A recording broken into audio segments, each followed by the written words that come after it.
I'm Kitty. And I'm Max. And this is Dango Duo! Welcome back to Anime Reviews. Greatest Hits, Volume 2006. Oh yeah, you know it. Anime Today, classic time. this week, we are reviewing...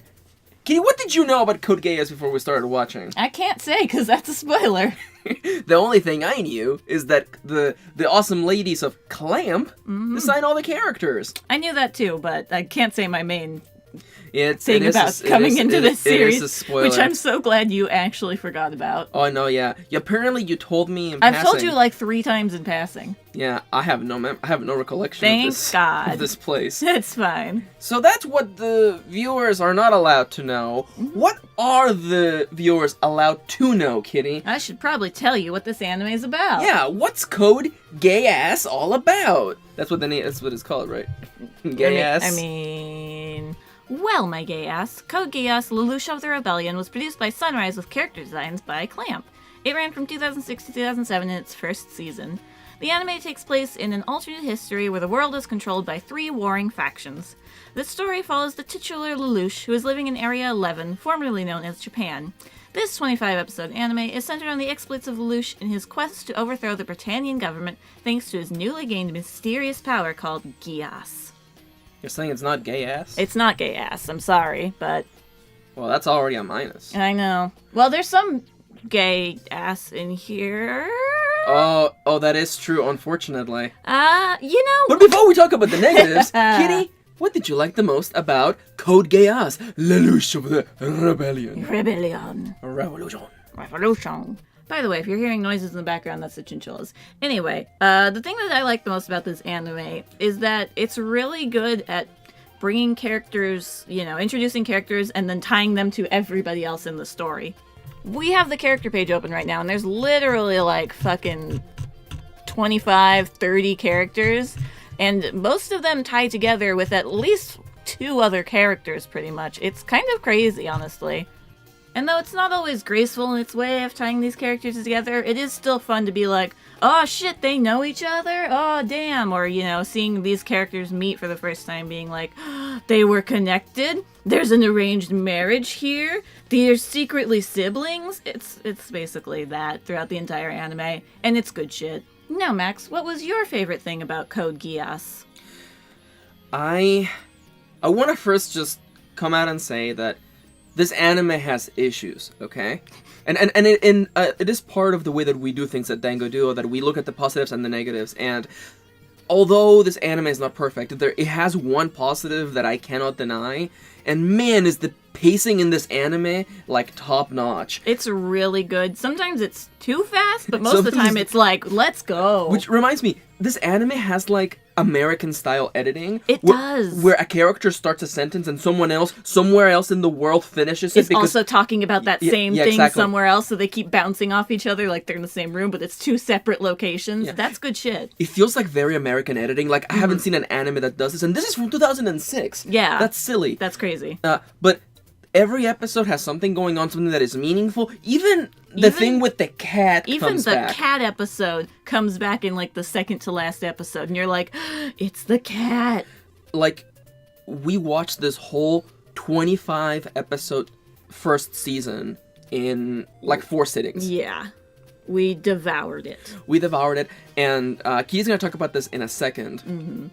But one of the things that is effective about this show is that it kind of feels almost like a telenovela. Yeah. It's just very lightning fast. Things keep happening. The stakes keep raising, and there are things in danger, and things keep happening, and character plot lines keep converging. And just when you think that all the high school kids are not going to be relevant anymore, they come back around. Yeah, the show manages to put everyone at the same place at the same time, or at the same worst possible time. The show is really good at that, being like, what's the worst thing that could possibly happen right now? Don't worry, we gotcha, it's happening. On the topic of the worst possible thing that could happen, hey Kitty, what did you dislike the most about Code Geass? Boy, howdy it is, stupid schlock. It is. My goodness. There's so many dumb, little, and big things that just, like, oh, of course they're related. Oh, of course this would happen. It's like, at most times, it's predictable. There were a couple of things that we didn't see coming, which we'll talk about in the spoiler zone. Ooh. But for the most part, you can be like, oh, of course this is going to happen, because of course we have to converge these two things together.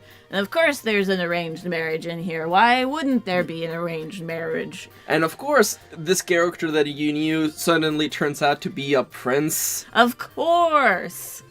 Of course. And this one's a princess, because this is stupid. And I do agree with you. It's enjoyable, but it's stupid. I feel like you nailed it, that like, at its best moments, it is predictable. Mm-hmm.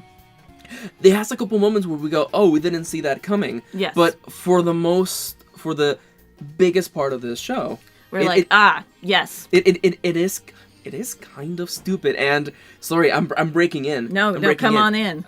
Like, this anime, it looks like there's a lot going on, but it is honestly like an inch deep. Yeah, we kept making this... We kept pointing out things that didn't quite make sense. Yeah, it's basically like a really pretty looking puddle, but don't stick your face in it because you're going to hit dirt immediately. Yeah, yup.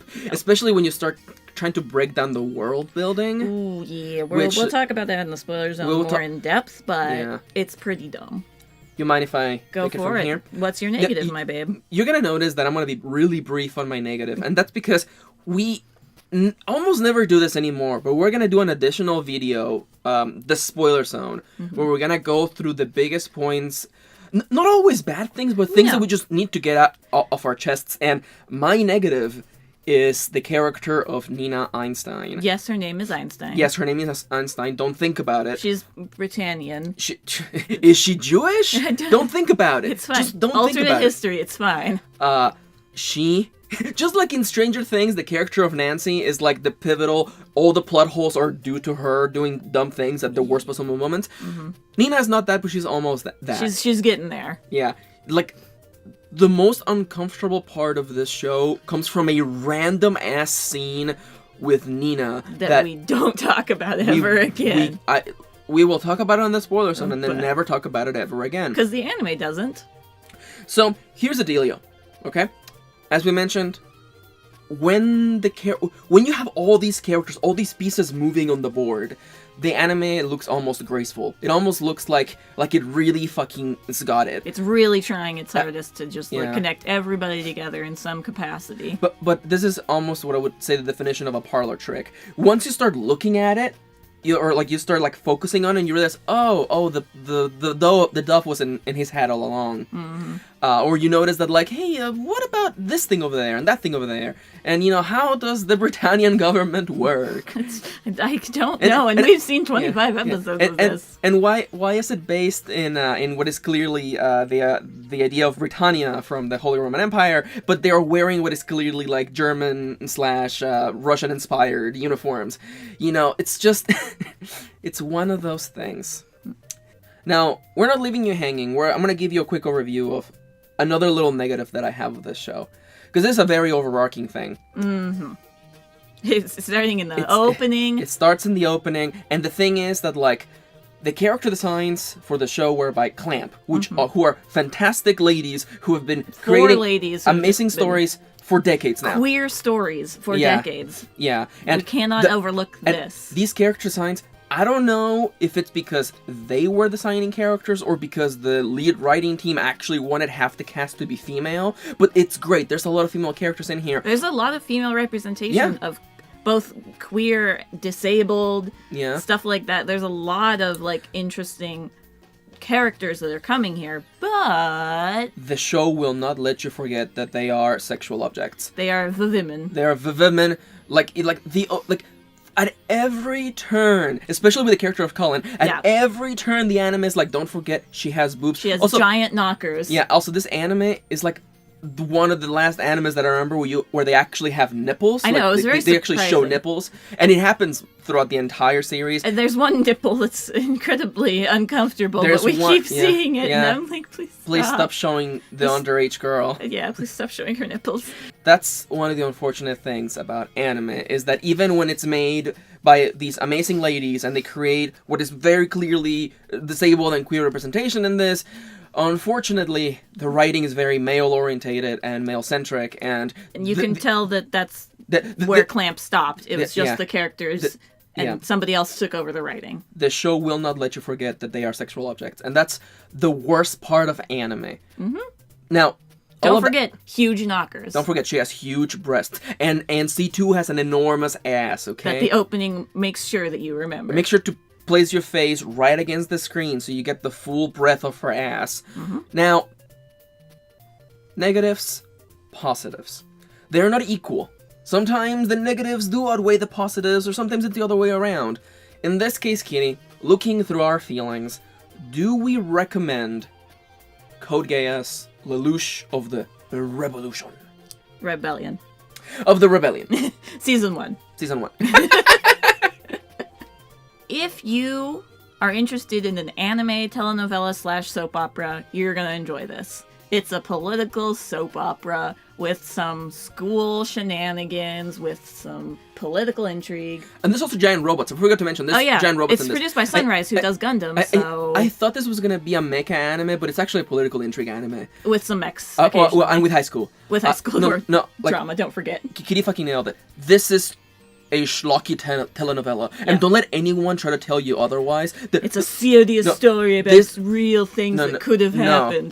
This has arranged marriages. This has people proposing. This has, like giant robots, let's not forget. Romance is such a key, pivotal part of the plot. Yeah. Listen, this is a telenovela, and that's not inherently a bad thing. If you want some nice junk food sometimes, it's fine. I feel like we wanted some junk food a little bit ago. I feel like we needed some junk food. Now we're into serious area. We're back into serious territory. By the way, in case you were wondering, last week you guys said you were opening a bakery. That's not happening. That's not. Oh no. We didn't finish that anime. No. You see, Britannia invaded. Yeah, so we had to watch Code Geass. I love that we were like, it's like, should we talk about what we're gonna, talk about next week? And then we keep changing our minds. Yeah. That's why we should just not do that. Except that this time, next week, we're gonna meet up again. Mm-hmm. And we're gonna talk about Code Geass Season 1. We're gonna give you a week to watch it. Yeah, it's on Hulu, it's on Hulu for right now. Americans. Otherwise, I'm pretty sure Funimation has it on their site. You can purchase it from Funimation, I'm sure. I don't think it's out of print, honestly, because they just did a Season 3 not that long ago. But in case you don't want to watch Code Geass or can't get your hands on it, what would we recommend in place, or if you've already seen it, in place of Code Geass? Well, the thing that I would recommend, if you because listen, if you want giant robots, you can go somewhere else for that. There's that plenty. Does it better. Gundam. If you want SSS Gridman. Yeah. If you want high school, there's things that do it better. If you want political intrigue and you just like the aesthetic of political intrigue, Aka, like that. It's got it in spades, because that's the entire thing that anime does. Like, if you want to eat really good ramen, you don't go to any restaurant. You go to the restaurant that only does ramen. Mm-hmm. If you want political intrigue, I recommend Aka. From the first season that we started Dango Duo, which was like spring of... It's been a while. 2016? I don't know, man. The OP's also fantastic. Yeah, the OP's really good. Now, what would you recommend, Kitty? If you want to see characters interweaved together in a much more graceful way, I would highly recommend Do Da Da Da. I haven't even finished Season 2. We just, started it and never finished it. But Season 1 on its own is fantastic at, weaving these characters together that you get introduced to and being, and it does it way more gracefully than Code Geass. Because, it's Code Geass. Durarara is not a telenovela. No, it's trying to tell a serious story most of the time. And also, it still has fantastical elements. Oh, there's the fucking Doulahan as your main character. Yeah. I might almost say that Durarara is the reason why Doulahans have kind of made a comeback. Definitely. Because otherwise people kind of forget about them. Mm-hmm. There's a headless rider in Durarara. It has fantastical elements, but it still has it's grounded in realism as well, which I feel like it makes it feel a little bit more like magical realism, where, this is the reality that they live in, and these are all interworking pieces. It feels more real. It does. And that kind of helps in the way of, guiding characters together, where it feels like we're in a grounded reality, whereas in Code Geass, we never get that grounded reality. No. So Durarara is much more, that just makes it much more graceful at combining all these characters together and making them meet. Now, as I mentioned, we are going to have a spoiler zone go up next week. Mm-hmm. But for those of you who are listening, we're doing episode 2 of our new series, Who's That Voice Actor? This week, we'll be featuring our main character from Code Geass, Lelouch of the Rebellion. Lelouch of the Rebellion. It's not actually his name, but it's Lelouch Lamperouge. Kitty, who voices Lelouch in the American dub? Wow, this cast is just star-studded. Yuri Lowenthal's in this cast, it's not Lelouch. Everybody's in this cast, it's like a fucking big old reunion of everything. Yeah, Crispin Freeman, Jameson Price, Fi from... Karen Strassman. Yeah, Karen Strassman. Original May from Snake, is it May? Yeah, Mei Ling, Michelle Ruff, Laura Bailey, everybody, Troy Baker is in this. Everybody's here. Yeah, you maybe Liam O'Brien is just in this. Eating scenery. Steve Bloom. Everyone is in this anime, including Gay Fred from Outlaw Star. Star. He's our honorary mention of Who's That Voice Actor. But today, you may be thinking, wow, that's a lot of names. I think you're missing one really big actor in Funimation's library. It's Johnny Young Bosch. Of course it is. Johnny Young Bosch. I love that man. We fucking love him. There is He's no great. way. There is no way you have experienced any kind of anime or video game and not stumbled upon him, because he has like over almost 300 roles in Behind the Voice. Yeah, and that's not even counting his debut role, which was in Mighty Morphin Power Rangers in 1994 as Adam Park. He was the second Black Power Ranger. Yeah, that's not even counting his like real ass debut, because in anime he started in 1995 with the original voice of Artemis from Sailor Moon, the White Cat. Now, if you were an American kid watching Adult Swim, you would recognize Johnny as the voice of Vash the Stampede. From Trigun. Which might just be one of his best roles. It's an amazing performance, honestly. It is part of and his... that's from 2000. Yeah, that was almost 20 years ago. Right? What the heck? This guy has been in voice acting since 95, and he's been acting since 94 in Power Rangers, so he's been in the industry quite a long time. His other really huge role is Ichigo Kudasaki from Bleach. Mm-hmm. He is the main character of Bleach. And of course, we know him as Lelouch from Code Geass, and as Isaya Orihara from... Da-da-da-da. So if you want more Johnny Young Bosch in your life, just go to Durarara. Also, if you've recently played Devil May Cry, guess what? He is the voice of Nero. Yeah. He has been the voice of Nero since Devil May Cry 4. Also, if you're a fan of Persona, you would recognize Johnny as Yu Narukami and Toru Adachi, two characters from Persona 4. Yeah. And one more. One last one. He is also our protagonist from Danganronpa 2, Hajime Hinata. That is a huge library. And that's just his main roles. Real talk. And those are the ones that we like that we picked. Yeah, there's way more. He has so many roles. Like he's on Free. He was on Haruhi. He was in Lucky Star. He was on Lucky Star. He was, very briefly, but he was very there. briefly in Lucky Star. He's been doing animation and video games forever. And listen, there are voice actors that we just fucking... Like, Jameson Price is a fucking winner every fucking time. Yeah. And, like, the performances in this anime... And we forgot to mention this because it's just a huge video. But, like, we watched the dub. And I know we can do a whole video about dubs versus subs. But listen... The performance by these actors, even in this early anime, and we know early anime was fucking bad, but even this here, they fucking nailed it. And when you look at the actors themselves, Johnny Young Bosch as Vash the Stampede is fucking iconic. And it's his second anime role. Like, and I don't even, since he's second listing in Artemis, I think he just did backup, so technically Vash is his first huge role in anime. And that's 2000. This is 8 years later, and he's fucking killing it. Yeah, and there's this range. And listen, the only character who's literally chewing the scenery is Liam O'Brien's, and but he's supposed to be chewing the scenery. Meant to be doing. But anyhow, we have talked enough about voice acting. Hey guys, we're Dango Duo. We do anime content and Let's Play stuffs. If you enjoyed this episode, please consider leaving a like and subscribing. Or if you have something to say, let us know in the comments down below. We will be making a follow-up spoiler zone next week, so your homework, if you're interested, is to watch Code Geass. If you want more of our silliness, we have Twitter accounts, and as well, in the description of this video, you can find a bunch of handy links, such as our Amazon wish lists. We may be making that board game wish list public. We might. I was thinking of incorporating that into our wedding registry. This is the most random thing. Can we do that? Sometimes some board games allowed you to put in the wedding registry. We're already married, so Yeah. Oh, fun it's fact. all good. Yeah. Oh man. Oh, you two sure get along. Yeah. Is there something going on there? We must be best gal pals. Oh, we're super gal gal pals. pals forever. No gay shit going on over here. Definitely Hey, not. and if you really enjoy our content, you can also support us through Patreon. Patreon. Patreon.com/Dango Duo is the number one place to support us. Blah, blah, blah, blah, blah.